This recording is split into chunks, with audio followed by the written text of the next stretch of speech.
speaker is David Green, and I'll let you introduce your talk and just take off here. Okay. Everyone hear me? Good? Cool. All right, so title of the talk is Inglorious Security. I don't want to feel like reading to you, so I'll just keep going. One day.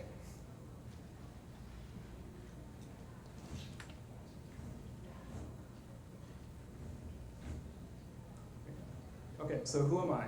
My name is David Green. I work at Riot Games as a security analyst. Before this, I was a red team at Rapid7, and then before that, I did just different information system stuff for the Marine Corps. This talk is more about how we built a blue team with 0 blue team members. Capabilities that we felt required to catch us, make life a bit harder. And kind of more of a salute to blue team because red team just kind of got to get right once and then go from there. And it feels like every day taking out with blue team. This talk is not technical, so there will be no code examples. I will not release anything on GitHub afterwards. It's not the only way to do things. It's just the way we are doing things. But red team gets to share a lot. You know, next time you see an exploit, it goes up on GitHub, everybody else gets it. Chances are you're going to see that in the wild very soon. We don't have an easy way to share. So just trying to let everybody know what we're doing, and hopefully it can help you, and we can learn. I can learn from you guys afterwards. All right, so the agenda, we're going to talk a bit about our company culture, which makes some standard things like what you would consider best practices not applicable, what it took to build our team, the capabilities we implemented, lessons learned, and where we see the future going in the next year. So some context. Who are we? We're the developer and publisher of League of Legends.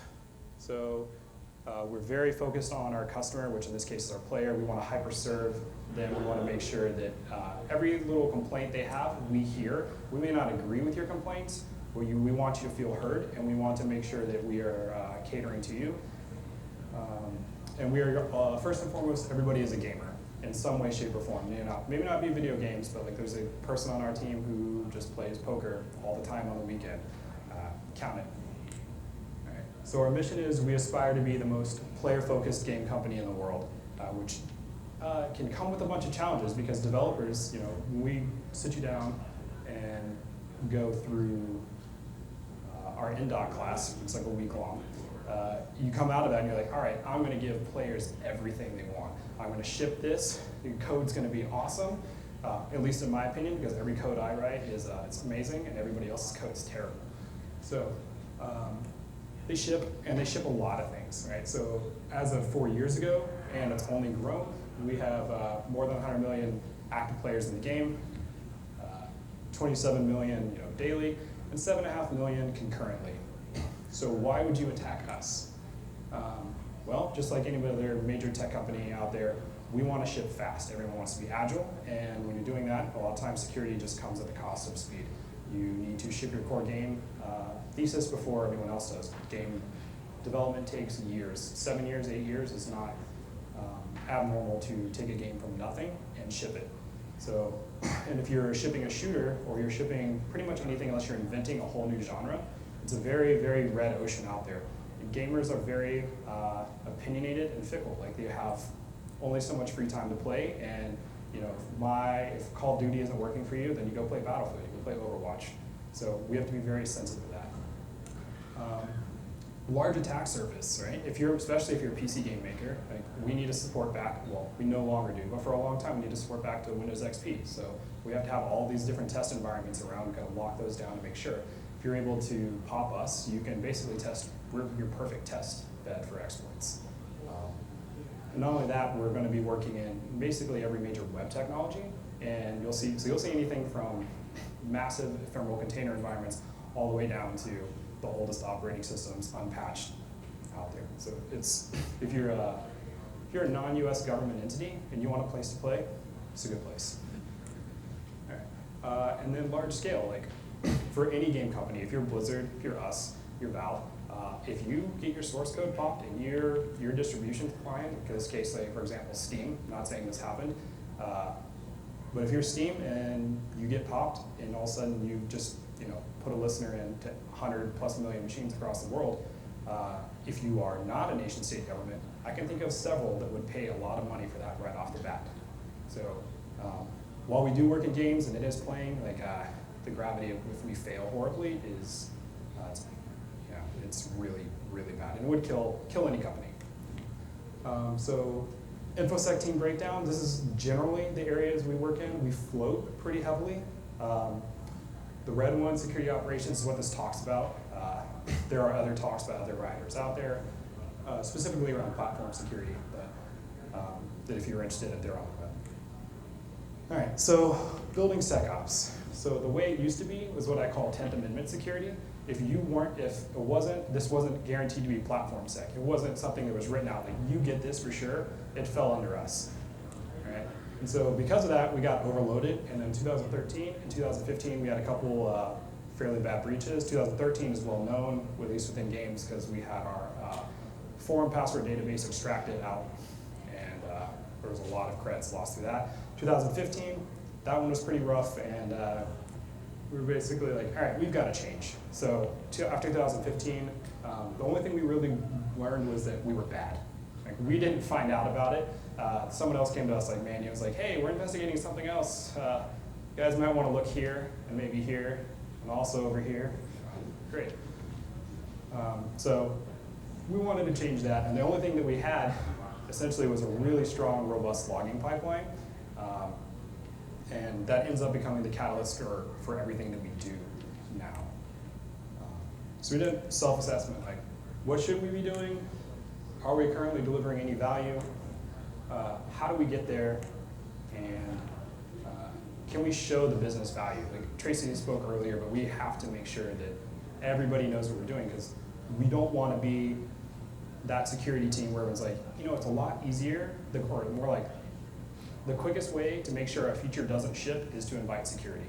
So we don't want that. So we came up, these are the 5 things that we think we should be doing, and our stakeholders being the CISO and then his bosses, are aligned with this one. If anything we're working on doesn't align with these, it gets killed off pretty quickly. Tracy makes sure it happens, even though it's somebody's pet project.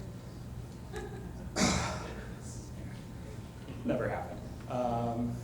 So were we delivering any value? So this is just a screen cap of like any 15-minute interval in Kibana. So yeah, like we have a shitload of logs. We have 80+ petabytes of data across the company. So we have a lot of data. But everything else needed to get burned to the ground. Like the old process, like it was so manual. You had to MAC alert from Symantec. How are you going to fix that? You can't kick off an automatic remote scan. You can't, if it is actually compromised, how are you going to get on the box? Like there's all these really basic things we were missing. And I was not told we were missing those things when I joined the company. So that was a fun thing to find out. So how do we get there? My manager was like, all right, well, we had 3 people who claimed to be blue team, and everything, they were overloaded. So what we really want is people who understand what an attack's going to do.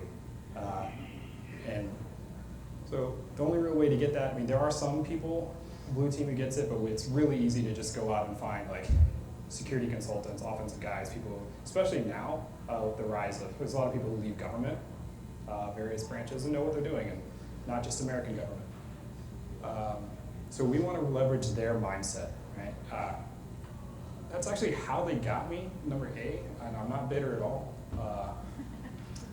There's how many reports have you delivered? How many companies have you gone to? You pulled up the report from last year, you do the same thing, you get in, and you're like, this sucks. I would like to fix this. So they get you by saying, you can fix this, and you get to build a network that's going to make it painful for yourself. So if you are maybe a little vindictive, and you want to cause other people pain, this is a great way to do it.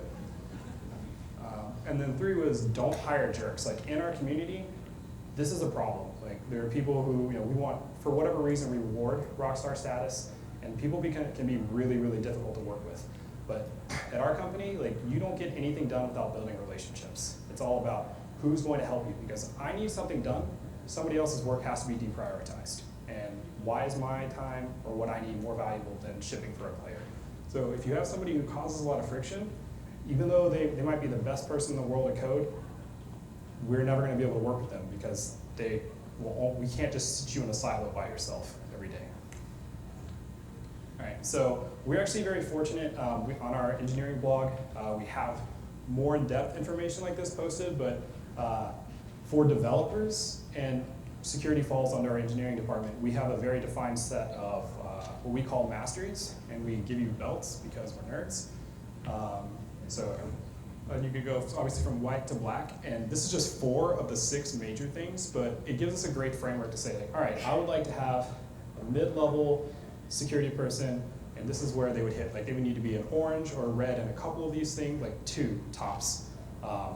And then everywhere else, we would want them to be like a yellow. We have this idea that we want a T-shaped engineer, so we want you to be really, really broad, but then specialize in 1 or 2 places.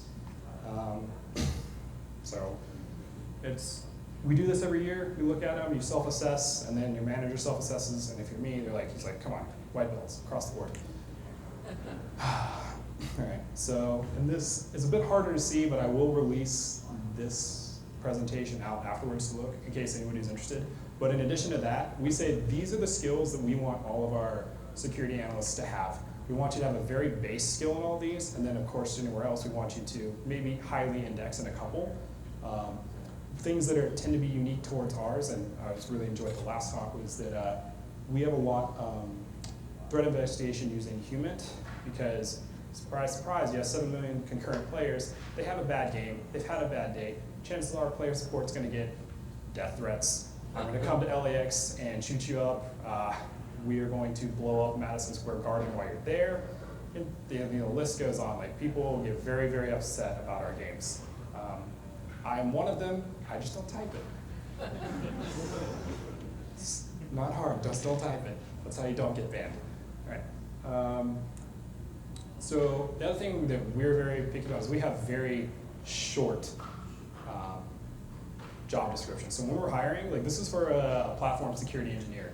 This is just, it's 5 bullets. This is what we want. Most the things that got me to come to Riot was you see a job description and it's like someone's trying to play Pokemon and catch all of the different descriptions out there. Like, oh, you want somebody who knows networking? Do you know TCP/IP? What about UDP? How about DNS? Like, okay, we get it. Like, you want somebody who knows networking? Cool, just say that. So we kind of want everything to be brief. All right, so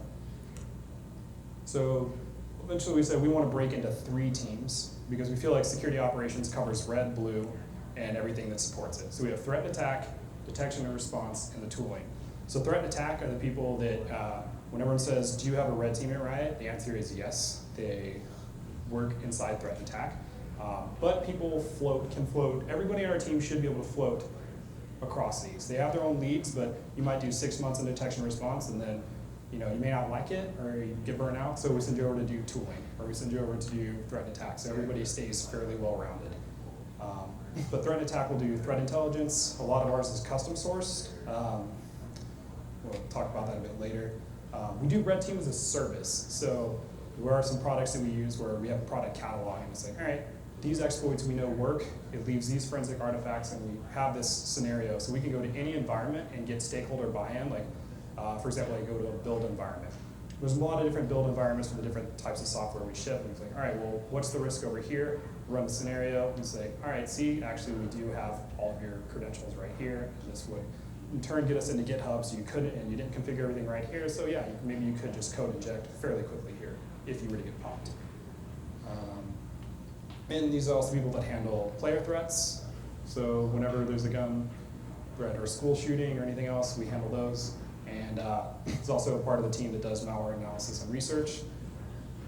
So that's like a reward. You're like, oh, you did a really good job. Go spend 3 weeks just reversing something.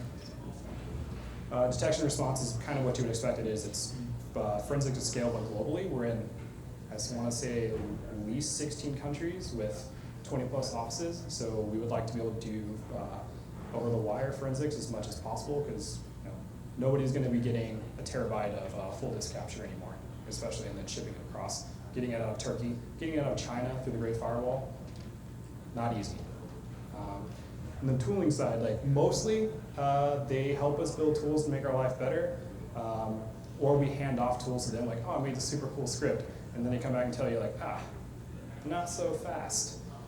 First thing, so infrastructure is code. They want everything, so you'll pass it to them and they'll work on making sure it stands up in Ansible or Packer and Terraform so that we can tear down whatever you're running and bring it back up. Make sure that we have really, really strong site reliability. Anything that becomes critical to our workflow, like we want to know when it fails, so that ends up getting paged out. We've had a handful of things where it's like, oh, cool, logging pipeline went down for 4 hours, nobody noticed.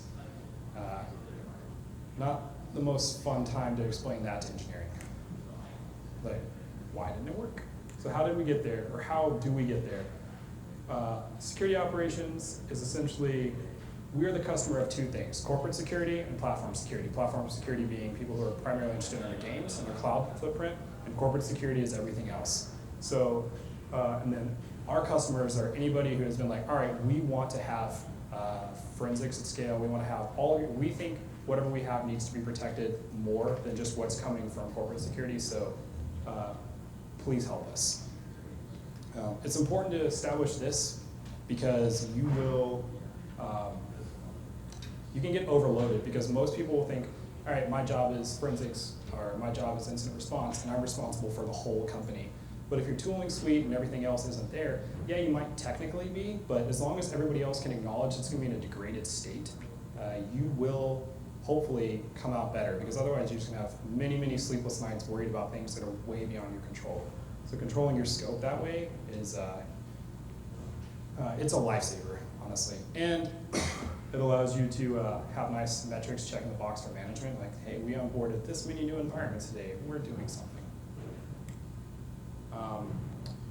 So one of the things that we have to have is minimal impact to shipping anything, any features. So our endpoint solutions, generally, we don't want you to increase anything that's going to increase build times, or it has to be negligible. Because we run a game as a service, we want to ship a major patch every 2 to 3 weeks. There's a ton of builds that go involved with this. So if we increase build time by 10x, by 15x, it's noticeable. We don't want to delete non-malicious files. We had a lot of problems with that where, like, hey, we're a software company. We make new software. I realize you haven't seen this software in the wild before. Please stop deleting it. And then what we do is we want software that just reports on all of our processes. Just be a snitch. Like, I can go back, as long as I save the data in the logging pipeline, I can run an investigation 6 months back, no problem, as long as I can trust that the logs and the snitching is done properly.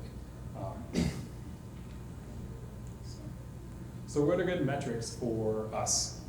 We actually have no idea. So if anybody has a good idea what this looks like, please. This is actually I pulled up earlier this week. You can see that we ignored 27,000 alerts. Fantastic. So implementing capabilities, like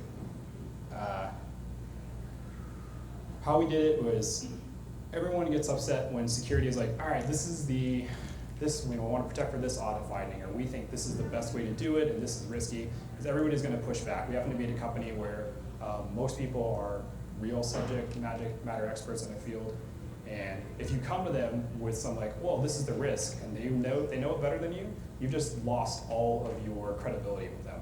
So you have to be very, very careful with that. So what we did is we came up with what we think the 10 things that would kill the company the most. Like if this happened tomorrow, we have to shut our doors. We're just done. And then the C-suite came back and said, well, these are the 10 things we think. And so then there's some haggling back and forth, and we sacrificed our CISO to the gods. And we came up with a strategy, or a list of 10 environments that are the most important things we want to protect, and they stack ranked them. And then after that, it was build relationships with these teams, build relationships with the team leads, the product owners. Everybody's going to be difficult, so you got to figure out how to handle them. So that's kind of also a little about human. So if you like the human talk on the last one, figuring out how to deal with people, it's a trick. So we said these are the, and this is a lot of wordy slide, I'm really sorry for that. So this is what we think kind of like a 5-star experience would look like if you're working in a SOC. You know, we want to make sure that anything that we think is malicious or anything that comes in through threat intel just gets automated, gets analyzed and then kicked out to our pipeline so we can push it across the network anyway. And this is just mostly for Atomic because dealing with Atomic is, you know, it's base level 1. Like it's not where you want to end, but it's a good place to start. But everything should go on a single pane of glass. So I don't want to be in Palo Alto looking for things, and I don't want to be looking in Carbon Black or anything else like that. I want whatever they have turned into, like whatever their log format is, brought in, normalized, and then kicked out to what I want to see. Because every time somebody has to switch context, you're losing time. You're losing, you'll lose focus, and it makes it much harder to hand off a ticket. Let's see. So threshold, reaching a threshold of severity, that one is a little bit more tricky. We still haven't quite solved how we want to handle threshold, but we definitely figure out how to suppress alerts. If anybody has a good idea on temporal, that's what we're trying to solve right now. So if you see an alert and it happens here, then we want to hook 5 minutes after and 5 minutes before for certain things. For example, recon commands is the proof of concept. So you're like, oh yeah, whenever I land on a box, I want to know who I am. I run who am I? Oh, who's running who am I across my environment? Oh, 30,000 hits. Awesome. All right, this isn't going to work.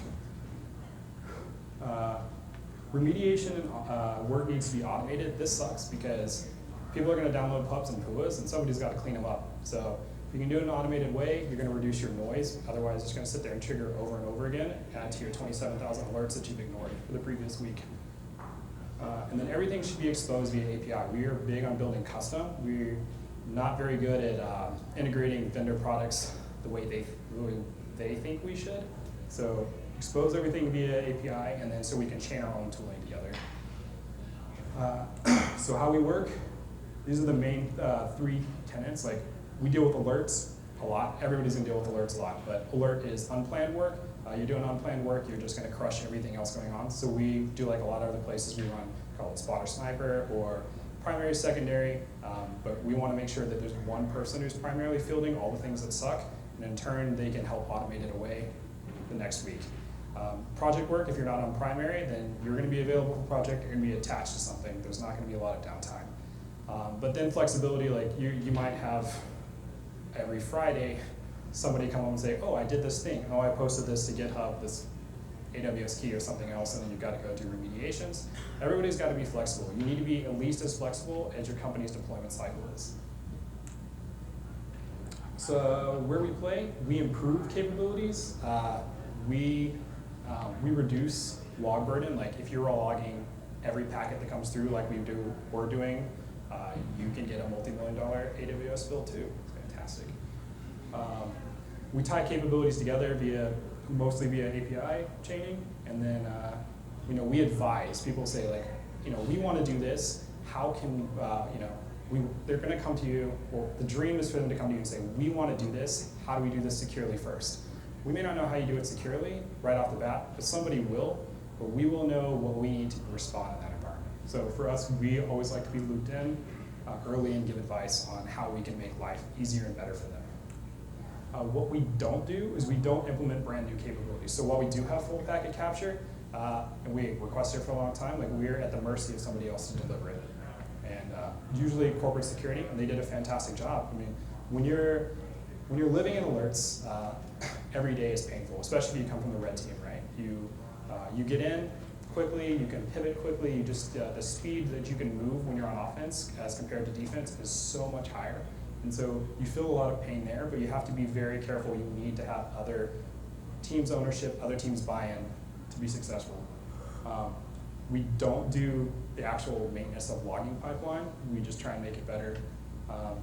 It's not our job to make you ship logs to us, so you have to ship your own, you have to maintain that. And we don't do IAM, auth, or anything like that. We just do advising.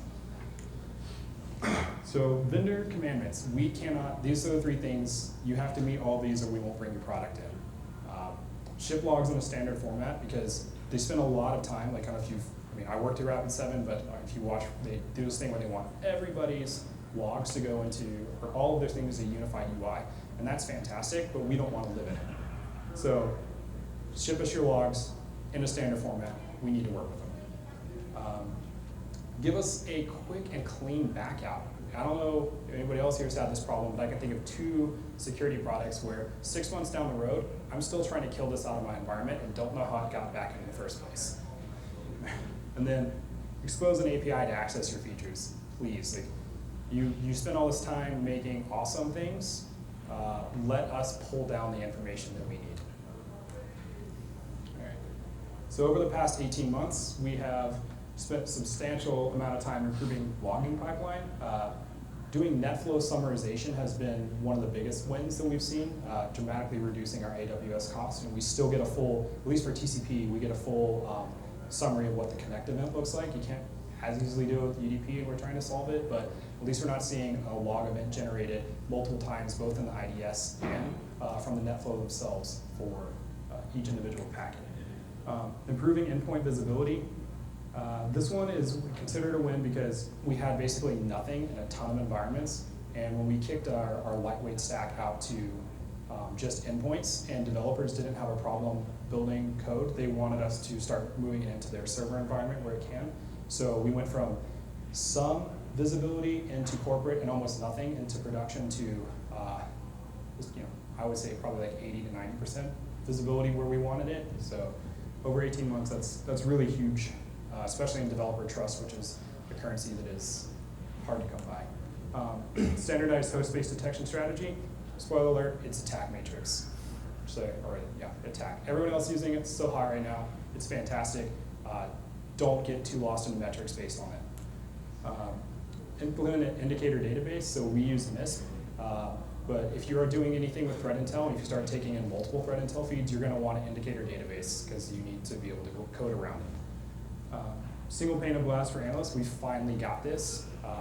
Certain vendors made it really hard, but now one person can come in and everything comes in fully enriched, and you can just sit there and be like, all right, well, we only care about you making the first decision on what to do in this pane of glass. You don't need to work your investigation from here, but everything that's presented to you, you should be able to say, all right, the next step is this. Is this an incident, or is this something I can close? And if you have to leave this pane of glass to make your next decision, we are failing. Ingest and rapidly act on threat intel. Can't talk too much about this, but we are proud of the fact that whenever a couple of the actor groups that we are tracking, whenever their new stuff hits VTI or anywhere else, within 24 hours we have everything updated for us so we know that if they're coming back for us. CI/CD pipeline. This has been a godsend, specifically for carbon black ruling process. So if I find if I want to write a detection, I make a pull request, somebody approves it, and within 5 minutes, it's not only is it live, but it is kicked out across the network to be to see if the detection actually hits. Agree on standards for production products. And you just standardize. You can write in whatever you want, but don't expect your Perl script to make it in a prod. It needs to be something that somebody else can maintain. And then build relationships outside of security. Especially counsel. That's a good one to have. Make friends with your legal team. And then lessons learned. All right, email alerts suck. Please stop giving me email alerts. So you wake up and it's like, I have 9,000 alerts. Awesome. Not going to check them. Nobody's going to check them. Find a different way. Slack alerts, only slightly better, but still awful. Common UI to control workflow is invaluable. That's why we had single pane of glass. It is so painful to have to switch from your firewall to your next-gen appliance, anything else to try and get information. Don't do that. Just try and fork it into one thing. And whether it ends up being like an orchestration solution or not, figure out what works for you, but don't live in multiple environments. Think in capabilities instead of tools. Say, I want full packet capture, not I want Moloch. It's okay to fail. Everybody expects the blue team to fail, so be comfortable with it. If you're on the red team, sucks to fail, because everyone then the blue team's like, we beat you. That feels fucking terrible. So it's okay to fail, and fail with your team. Unknown unknowns are still the scariest. One of the biggest values that our red team has is letting us know where we are blind. we're fine. We feel much more comfortable if we know we are blind in an area than we have no idea if we're blind there. All right, into the future. So I can't put this back in the bottle.